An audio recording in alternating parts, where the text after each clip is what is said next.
Seorang wanita tua menemukan tambang emas di dalam gunung. Tetapi polisi membohonginya mengatakan itu bukan. Mengatakan itu hanyalah batu kuning. Karena bentuknya seperti emas jadinya sering membuat orang salah sangka. Wanita tua itu melihat lagi dan seperti asli. Siapa sangka si Dahai langsung memberitahu timnya. Dia membawa orang untuk memeriksa tempat itu. Semua orang pun gugup hingga tak bisa berkata-kata. Ini 99% adalah gunung emas. Mengetahui berita ini semua tim senang bahagia. Mereka berhalusinasi akan segera menjadi orang kaya. Tiba-tiba si wanita tua itu muncul dari belakang. Dahai merasa sedikit canggung. Lalu membalas perkataan si wanita tua. Kalau ini emas terus kenapa? Ini juga bukan milikmu. Wanita tua itu pun marah. Tempat ini adalah tempat anaknya mati. Dia tidak memperbolehkan seorang pun untuk mengambil emas itu. Kalau kalian tetap mengambilnya, wanita tua ini akan pergi melaporkan mereka. Orang-orang yang mendengarnya pun menjadi gugup. Di saat itu rekannya menekan sebuah alat. Si kacamata memutarkan badannya dan menabrak wanita tua itu hingga jatuh ke bawah gunung. Hal ini dilihat oleh seorang pria tua yang sedang memburu di hutan. Semuanya turun ke gunung mencari si wanita tua. Sangat beruntung wanita tua itu masih hidup. Salah satu dari mereka ada yang menyarankan untuk membawa wanita tua itu ke rumah sakit. Tetapi Dahai menganggap itu adalah sebuah kecelakaan. Karena emas mereka memilih untuk bertindak kasar. Pria itu mencekik wanita tua hingga mati. Wanita tua itu pun kehilangan pandangan. Saat itu si pria tua berlari ke samping dan membawa pistol. Dia bersiap untuk menolong orang. Tetap saat itu, rupanya cucu perempuannya yang cacat mencarinya. Pria tua melihat ini sudah tidak benar. Dia sengaja menembak agar suara pistol itu mengalihkan mereka. Pria itu pun melangkah dan membawa Xiao Mei pergi. Tetapi Dahai yang berada di atas gunung tiba-tiba muncul di bawah kaki gunung. Dan orang-orang lainnya pun ikut berdatangan. Pria tua dan gadis itu dikepung. Dan mereka merebut HP si pria tua itu. Menghadapi mereka ini, si pria tua agak gugup. Tiba-tiba dari atas gunung terdengar suara minta tolong wanita tua. Dahai langsung naik ke atas membawa pistol. Cucu perempuannya membantu untuk menghalanginya. Dia dan si kacamata saling berkelahi. Tiba-tiba terdengar suara tembakan. Ternyata tembakan itu mengenai si kacamata. Si pria tua dengan cepat membawa kabur si gadis. Dia menggunakan keahliannya dalam gunung untuk bersembunyi. Dan memberikan selembar kertas ke si cucu perempuan itu untuk meminta pertolongan di bawah gunung. Dia memutar badan untuk mengalihkan perhatian si musuh. Dia berlari ke dalam rerumputan dan tidak berani mengeluarkan suara. Dahai mengambil pistol dari rekannya, lalu langsung memukulnya. Sekarang wanita tua dan pria tua itu berada di tangan si Dahai. Seorang pria mengeluarkan kantong besar dan memasukkan si wanita tua ke dalamnya. Hanya tinggal menembak si pria tua.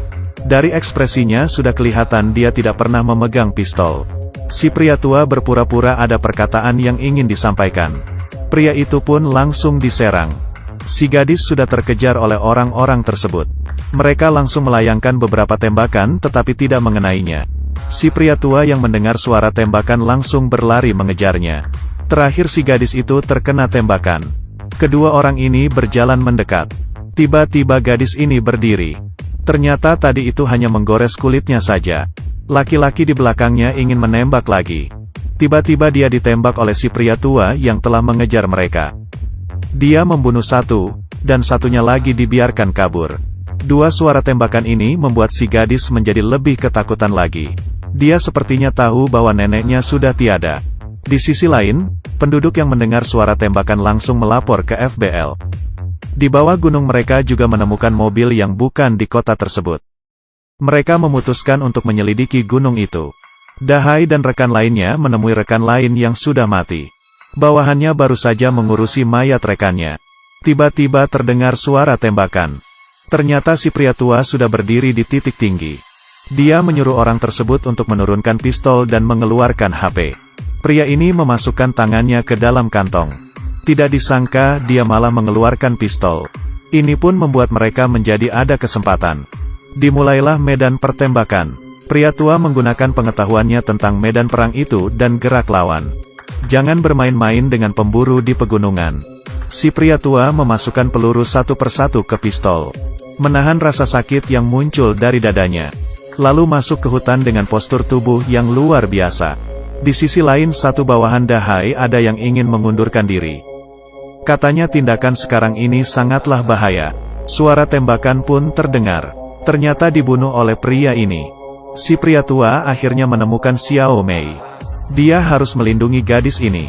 Ternyata beberapa tahun yang lalu dia adalah teman perang ayahnya Xiao Mei. Keduanya mengalami bencana di dalam tambang. Ayah Xiao Mei terbunuh karena menolonginya. Sehingga dia masih bisa hidup. Dalam hatinya merasa dia berutang budi terhadap gadis ini. Hujan di malam hari. Ada suatu cahaya terang dan menandakan orang jahat itu datang. Pria tua menembakkan satu tembakan demi melindungi Xiao Mei. Xiao Mei yang melihat kondisi itu langsung berlari keluar. Membiarkan si Dahai berhadapan satu sama lain. Pria menembak dan tersisa dua orang. Dia meletakkan Xiao Mei di dalam lubang gunung. Di sisi lain anggota FBL terburu-buru masuk ke dalam gunung. Mereka menemukan banyak mayat, tambang emas dan juga wanita tua yang dikubur di tanah. Pria tua yang mendengar suara pergerakan dalam gunung pun keluar dari lubang. Tetapi dia tidak tahu strategi Dahai. Karena harus mencabut akarnya. Dua orang melawan si pria tua. Hingga di terakhir menembaknya. Dua orang yang tersisa berjalan sangat jauh. Mereka berpikir akhirnya bisa menjadi orang kaya. Tetapi tiba-tiba terdengar suara tembakan. Satu orang langsung mati. Dahai menggunakan kesempatan langsung lompat ke dalam air. Si pria tua itu juga muncul di dalam air. Ternyata dia pura-pura mati juga adalah suatu strateginya. Dia berpikir si pria tua ini sudah mati kenapa bisa hidup lagi. Dan juga tidak tahu kenapa dia sangat melindungi si gadis itu. Si pria tua pun menembaknya hingga mati untuk menyelesaikan pembicaraan ini. Setelah mengakhiri semuanya dia berjalan kembali ke lubang gunung untuk menjemput Xiao Mei. Tiba-tiba dia ditembak. Inilah baru Dahai yang sebenarnya. Yang dibunuh itu hanyalah adik kembarannya. Hal ini pun menjelaskan kenapa dia bisa muncul di atas gunung dan di bawah gunung. Saat itu Xiao Mei berjalan keluar. Pria tua itu menahan kakinya untuk tidak melakukan sesuatu ke si gadis. Setelah dipukul dia masih menahannya. Mulutnya terus berteriak menyuruhnya cepat kabur. Dahai pun menembak mati si pria tua di depan mata Xiao Mei. Lalu mengarahkan pistol itu ke Xiao Mei. Terdengar suara tembakan lagi. Si Dahai memuntahkan darah. Ternyata tim FBL tiba.